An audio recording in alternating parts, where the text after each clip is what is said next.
romances, and it's the spin-off series of the Off-Campus, which is, I think, the more popular of the two.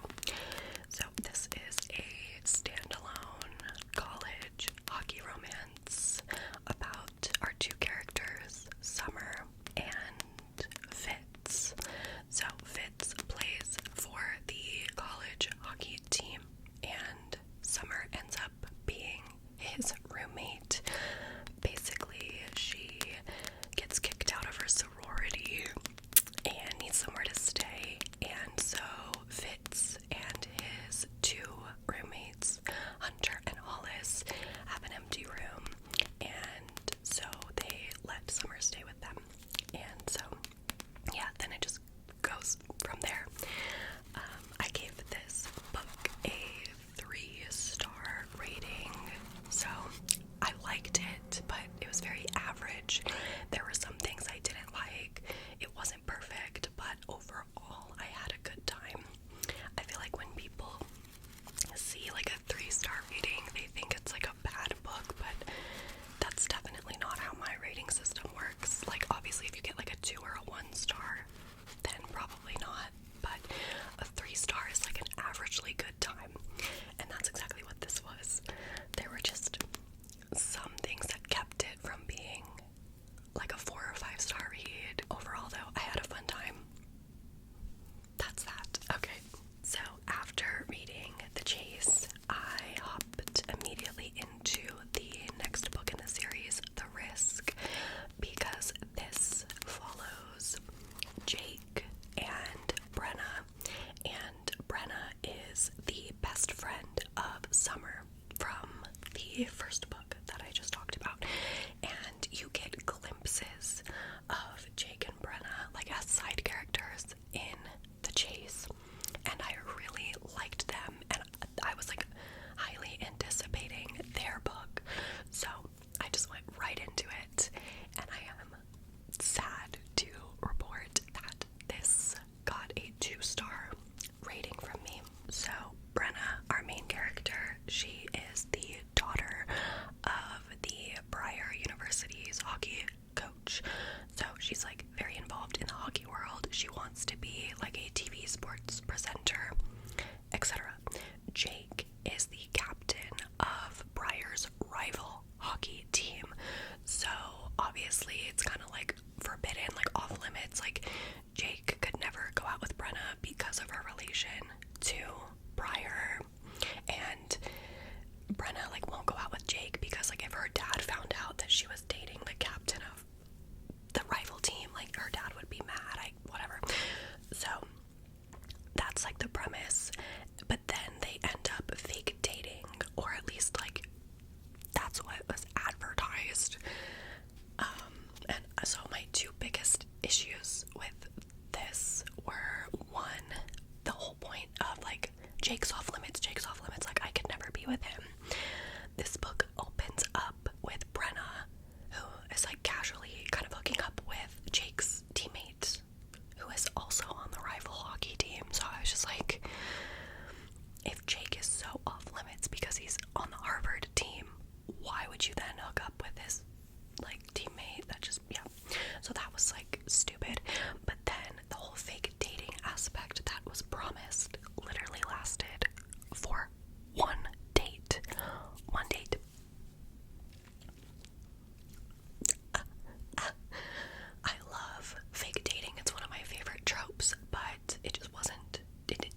probably read it eventually, but for now, I'm taking a break from this series.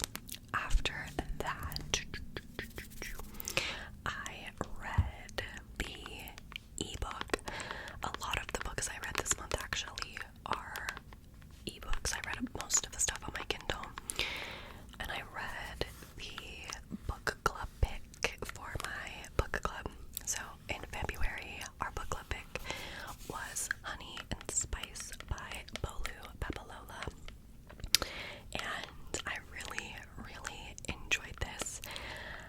If you want to join the book club, it's free to join. It's just in my Discord server, so you can join that in the description box. But so Honey and Spice, again, 4 stars. I really, really liked it. This is another fake dating romance, but this one definitely like is more of a fake dating romance than The Risk. This follows Kai and Kiki, or I guess I should say Malachi and Kiki. They go to the same college, and Kiki has this radio show called Brown Sugar, where she gives dating advice to fellow women at the college. And Malachi is like a wannabe filmmaker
exchange for keeping everyone safe from the forest, he takes one woman every 10 years, and she lives with him for 10 years, and then, yeah.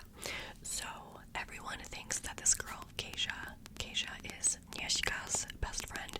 Everyone thinks that Keisha is going to be the one that the dragon takes, but then the dragon shows up, and he takes Yeshika, and it just goes from there.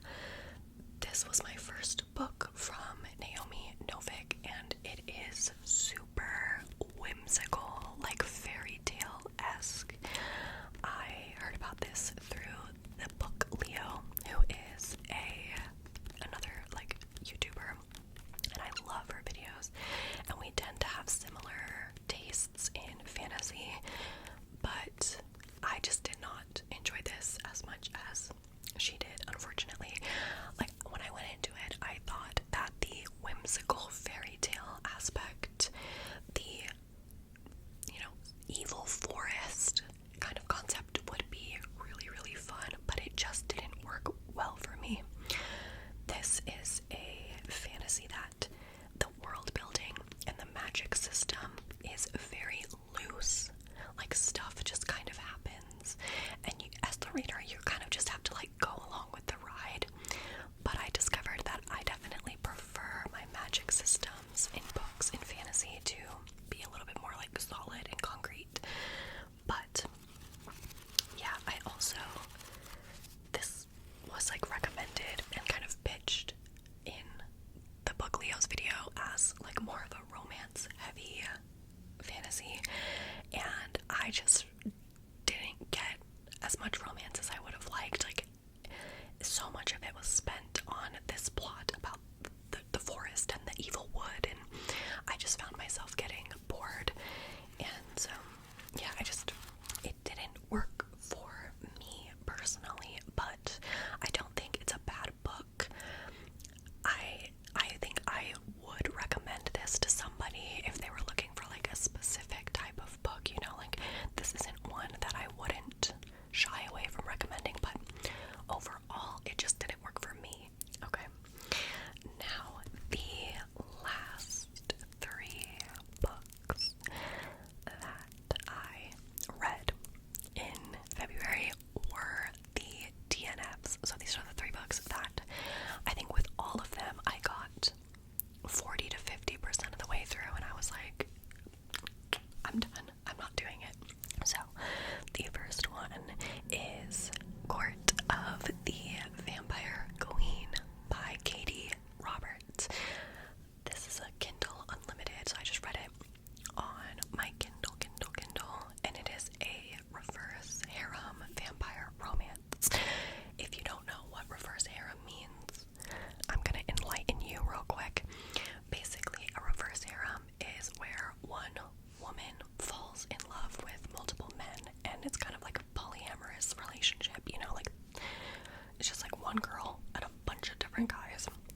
So this followed our one main girl and then 3 vampires, and I'd never read a book from Katie Robert before.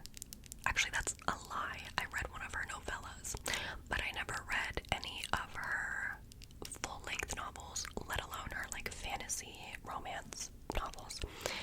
And I DNF'd this one. This is definitely like the quickest DNF that I did this month, because this is basically just 400 pages of vampire porn. It's mostly smut, which is no problem for me. I'm nothing against really smutty vampire books, or just smutty books in general. I actually did a readathon vlog on my vlog channel like a few months ago where I read nothing but smutty novellas for like 6 hours, so like I love me some smut, okay? But my issue with this book and why I DNF'd it was because Katie Robert tried to add in a plot, and this plot was just so ridiculous. Like, it was so stupid, it was so dumb, and I just couldn't do it anymore. I wanted just a fun smutty vampire time, and by like the 100th page I was like, that's it, I'm done,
was just so stupid.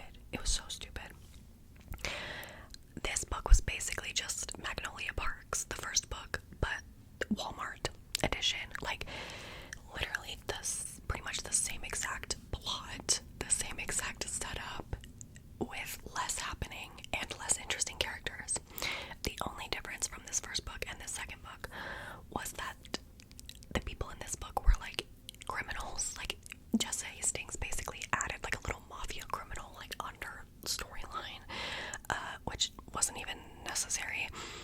But on top of that, like, how do you add guns to a story but also simultaneously manage to make that same story 10 times less interesting? Like, the math isn't mathing.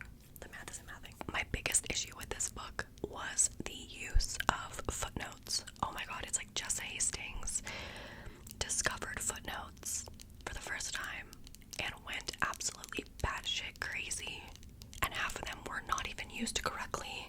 Like, we do not need an entire footnote just for you to go, ha ha. Like, it actually made me mad. I think it just made me so mad. I do not care about Daisy. She's a boring character. Christian doesn't even like Daisy. He's still in love with Magnolia. Like, it just felt so unnecessary to me. I didn't even care to finish it. I might read the third book because it's following Magnolia, and I asked, like, in the Discord and on Goodreads, like, if anyone had read the series, like, if I could just skip Daisy's books because I just don't care and I could just read the books about Magnolia, and people said you can, so I might do that in the future. But as for Daisy Haites, I literally would not care if that bitch got hit by a car. She's a fictional character, by the way. Do not cancel me. Like, whatever. Like, shortly after DNFing this book, I got recommended a clip from a podcast where the author, Jessa Hastings, talked about how she wrote Magnolia Parks, the first book, in like 2 weeks. And I'm just gonna tell you right here, right now, it makes a lot of sense. Like, that makes so much sense. Yeah, you can tell that it was written in 2 weeks. And the last book that I attempted to read in February was actually, unfortunately, a recommendation from one of you guys. Someone DM'd me on Instagram and was like, oh my gosh, you have to read this book. It's becoming a movie. And I think Dylan Sprouse is starring in it or something. And I looked it up and it was like your quintessential good girl, bad boy, high school romance. And I was like, okay, perfect. It's at my library. I'll download it. That book is Beautiful Disaster by Jamie McGuire. And again, I DNF'd this. It was bad. It was just not good. The writing itself actually wasn't that bad. But like, plot-wise, it definitely was giving that after Anna Todd vibe. This book, again, is the good girl, bad boy romance between, oh my god, what was her name? Like, she was literally so unforgettable. I don't even remember her name. Girly Pop. We'll call her Girly Pop. And Travis. And Travis is like an underground fighter. He's got like tattoos. Ultimately, I just could not find myself rooting for these two characters. Travis was ridiculously unhealthy. Like, there's a scene where he wakes up and the girl had like moved back home, and he gets so mad he starts like throwing things, and just the anger issues. Not for me, no thank you next, goodbye, I was over it.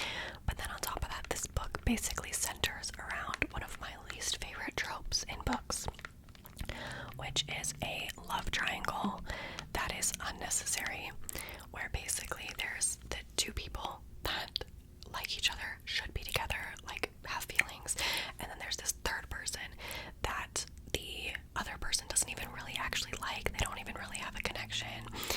They're just there to like add unnecessary tension. Like, I can actually deal with love triangles that you're really torn between the two people. You can see the pros and cons in both of them. You feel like the third person is actually like has equal feelings for them both, but this was not that at all. I don't even think the girl like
however many books that I read in February. It wasn't my best reading month. I definitely think January I had a better time overall, but read a lot of romance, and I'm excited